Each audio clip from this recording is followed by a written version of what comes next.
송원재 TV 시작합니다. 윤석열 당선인과 안철수 인수위원장 공동정부를 꾸리기로 했었죠. 그러니까 대선 막판에 후보 단일화를 하면서 공동정부를 꾸리기로 하고 후보 단일화에 합의를 했죠. 그래서 대선에서 승리했습니다. 그런데 윤석열 측과 안철수 측이 갈등을 빚고 있다. 그런 얘기가 계속 흘러나왔는데 어제 급기야 안철수 측의 최측근으로 꼽히죠. 이태규 국민의당 의원이 인수위원, 지금 현재 인수위원인데 인수위원직에서도 사퇴하겠다. 또 자신이 입각이 거론이 되고 있는데 행안부 장관 등에 거론이 되어 왔는데 입각할 의사도 없다라는 부분을 기자들에게 알렸습니다. 그러니까 인수위가 어제는 발칵 뒤집어진 셈입니다.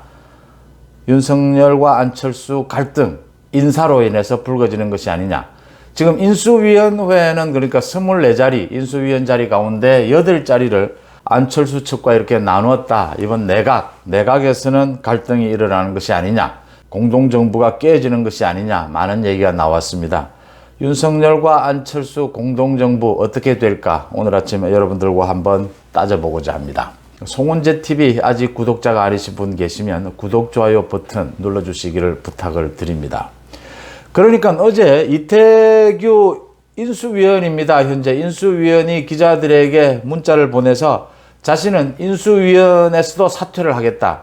지금 그 다음 입각할 의사가 전혀 없다. 자신이 여러 자리에 행안부를 비롯해서 여러 자리에 안철수 측 몫으로 이제 장관 자리 거론이 됐는데 자신은 하지 않겠다라는 걸 밝히면서 당연히 이거는 윤석열과 안철수의 갈등, 공동정부가 균열하는 것이다. 내각 인선을 두고 갈등이 빚어졌다. 장관 8자리에 대한 후보 발표가 되고 곧 이제 나머지도 발표가 될 걸로 보이는데 거기에 대한 불만 아니겠느냐.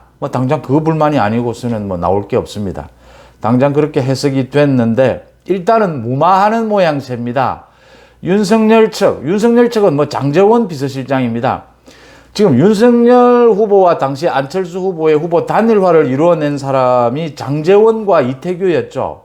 장제원과 이태규가 만나서 실무 협상을 매듭을 짓고 윤석열, 안철수 후보가 만나서 공동정부를 조건으로 후보 단일화를 이루어냈습니다. 그래서 장제원과 이태규가 가장 중요한데 이렇게 이태규가 모든 직을 던져버리고 이제 나가니까 장제원 비서실장의 얘기는 이겁니다. 그러니까 인사를 가지고 갈등이 빚어졌다라고 하는데 그럴 이유는 굳이 없지 않느냐. 이태규와 깊은 얘기를 해보겠다. 지금 윤석열 당선인과 안철수 위원장 사이에는 굉장히 소통이 잘 되고 있다. 이렇게 지금 무마하는 모양새입니다.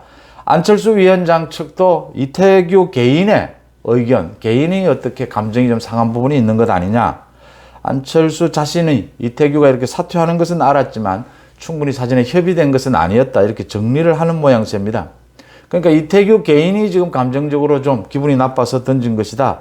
윤석열과 안철수 사이에는 큰 문제가 없다. 이렇게 정리해 가려고 하는데 사실은 그렇게 정리를 한다고 해서 정리가 되는 부분은 아니죠. 예. 인사 갈등이 있었던 건 사실이고 그동안 여러 가지 양측 사이에서 여러 이야기가 나왔던 것이 사실입니다. 앞으로도 아마 이 부분이 계속 문제를 일으킬 것이다. 이렇게 보입니다. 궁극적인 문제는 인수위를 구성할 때 24자리 가운데 8자리를 안철수 후보 측에 배려를 했습니다. 그러면 내각, 장관 인선도 그런 식으로 배려를 해야 하느냐? 이 문제입니다.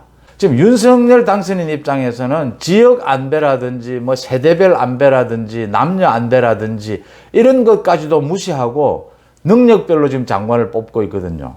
그러니까 안철수 위원장이 여러 명을 추천을 하긴 했습니다만 안 되는 경우가 많았다. 지난번 8명의 후보 가운데는 안철수 위원장이 추천한 사람은 없었다. 앞으로 다음은 최진석 교수도 거론이 되고 안철수 위원장 측 사람에 대한 배려가 있지 않겠느냐라고 보이는데 안철수 위원장이나 국민의당에서 원하는 형태로 3분의 1을 딱 배정해 줄 수 있겠느냐.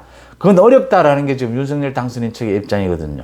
그러면 안철수 측은, 국민의당 측은 좀 섭섭하다. 이거 약속이 달라지는 것 아니냐. 이렇게 할 수가 있거든요.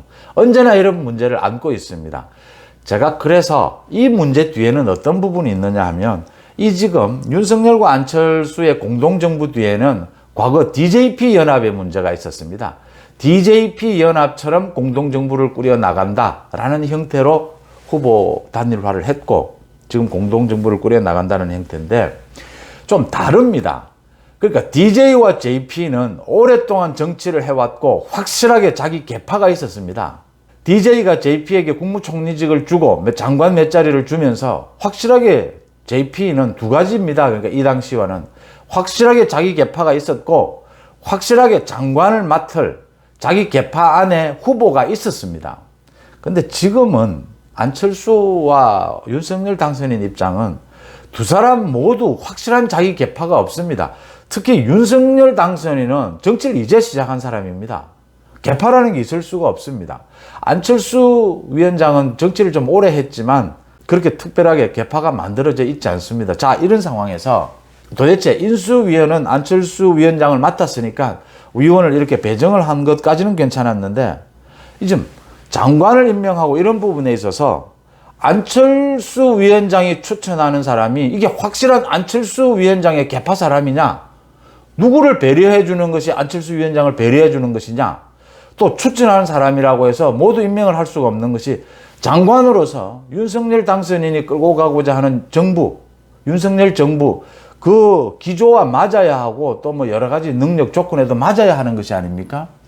이제 이 부분이 며칠 전에 안철수 위원장이 기자들에게 말한 대목입니다. 이번에 이 후보에서 안철수계는 보이지 않는데, 안철수 추천인은 보이지 않는데 어떻게 된 것이냐 하니까 안철수 위원장이 결정은 대통령 당선인이 하는 것 아니겠느냐. 자신은 추천을 많이 했지만 과기부 장관이나 뭐 복지부 장관 추천을 등등 많이 했지만 결정은 당선인이 하는 것이고 책임도 당선인이 져야 하는 것이 아니겠느냐 이렇게 얘기를 했습니다. 그 부분이 좀 섭섭하다 이렇게 들릴 수도 있는 부분인데 성격이 좀 다르다라고 하는 부분입니다.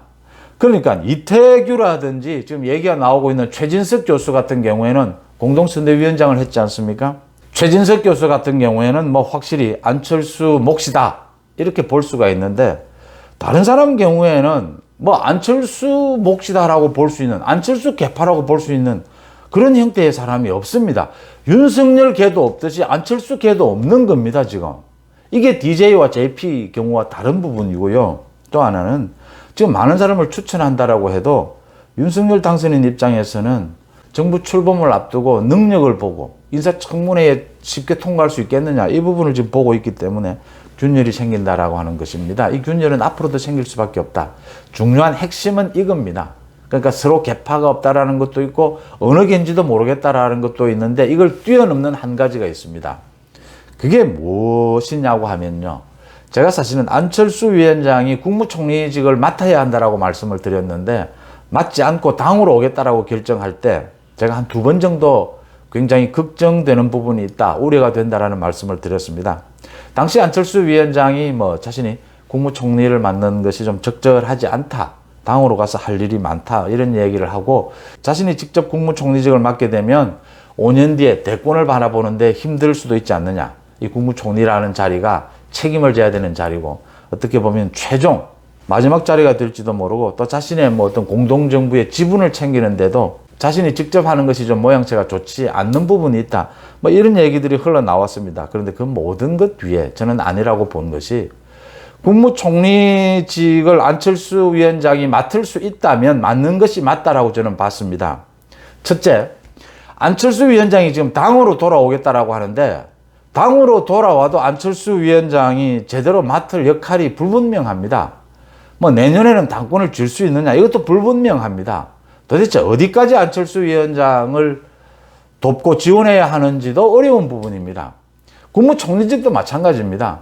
국무총리직을 안철수 위원장이 꼭 맡겠다라고 했으면 윤석열 당선인이 배려했을 것이다라는 게 일반적으로 지금 인수위의 분위기입니다. 그런데 안철수 위원장이 국무총리직을 맡을 자신이 없었던 게 아니냐라는 부분입니다. 국무총리직을 맡는다라고 해서 뭐 대권에 도전 못하는 건 아닙니다. 이낙연 뭐 후보 같은 경우에 총리직을 해서 지명도를 높여서 대권에 도전했던 것 아닙니까? 자신이 하기 나름이라는 것이고요. 그래서 윤석열 당선인 측에서는 견제도 있었습니다. 윤석열 당선인 측에서는 윤석열 당선인이 경험이 많지 않으니까 국정 경험이 아주 경험이 많은 사람으로 국무총리, 비서실장을 하는 것이 좋지 않겠느냐 이렇게 견제를 한 것도 사실입니다. 그런데 안철수 위원장이 자신이 포기를 합니다. 당 쪽으로 시선을 돌립니다. 그러면 여러 가지가 힘들어진다라고 하는 겁니다. JP는 국무총리까지 자신이 직접 맡았습니다. 그러니까 JP는 확실하게 계파를 갖고 있고 장관을 맡을 만한 인물도 자신의 계파 안에 포진되어 있었는데 자신이 직접 국무총리직을 맡습니다. 근데 안철수는 또 국무총리직을 맡지를 않습니다. 포기를 합니다. 밀려난 부분도 있고 자신 스스로 포기를 한 부분도 있습니다.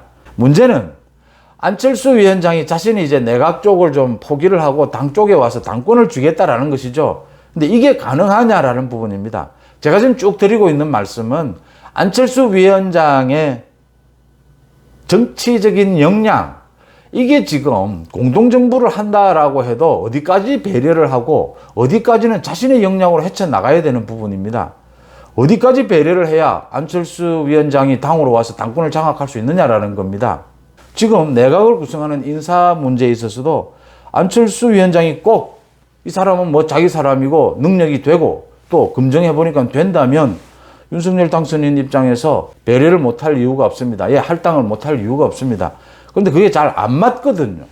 이게 잘 안 맞을 경우에는 이게 간단해지려면 안철수 위원장이 당초 공동정부의 원칙, 정신대로 자신이 국무총리를 맡는 겁니다. 그리고 거기에 대한 책임을 지는 겁니다. 그런데 그걸 하지 않으면서 이렇게 어려워진 것이고, 당으로 돌아와도 지금 당장 지방선거를 앞두고 지금 국민의힘과 국민의당은 합당할 걸로 보입니다.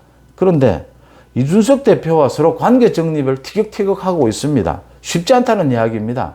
안철수 위원장이 맡을 일이 적합하지 않고 이 모양새가, 그러니까 여기에는 두 가지가 있습니다. 뭐 안철수 위원장이 공동정부를 하기로 했다라고 해서 안철수 위원장에게 모든 것을 배려해주고 그럴 수는 없는 겁니다. 안철수 위원장에게 분위기, 환경을 만들어주면 자신이 자신의 능력으로 일을 성취해 나가야 하는 겁니다. 뭐 국무총리직도 마찬가지고요. 당권도 마찬가지인 겁니다. 이제 며칠 있다가 곧 추가 장관 후보를 임명하게 될 텐데 거기에서는 안철수 위원장 몫이라고 해야 됩니까? 안철수 위원장에 대한 배려, 윤석열 당선인이 어느 정도 하지 않을까 이렇게 보입니다. 그런데 기본적으로 이 내각 인선이나 안철수 위원장이 이제 당으로 돌아오고 난 다음에 당권을 장악하는 문제, 이런 부분에 있어서 기본적으로 안철수 위원장의 생각이 윤석열 당선인이 어느 정도 환경을 만들어주면 자신이 자신의 몫을 찾아내야 한다. 자신의 능력을 입증해야 한다라는 부분입니다. 이 부분이 되지 않는다면 계속 균열이 일어날 수밖에 없다. 물론 윤석열 당선인 입장에서도 뭐 충분한 공동정부를 하겠다는 약속에 입각한 배려는 해야 합니다. 그런 환경 조성은 해야 하는 것이 물론이고, 만약에 이 공동정부가 균열을 일으키게 되면 그 부담도 윤석열 당선인이 져야 할 수밖에 없다. 윤석열 당선인의 충분한 배려도 있어야겠지만 더 중요한 것은 안철수 위원장이 스스로 명확한 결단을 내리고 명확한 자기 의사를 보여주고 명확한 정치적인 능력을 보여줘야 한다는 점 분명히 지적하고자 합니다. 송원재 TV 마칩니다. 고맙습니다.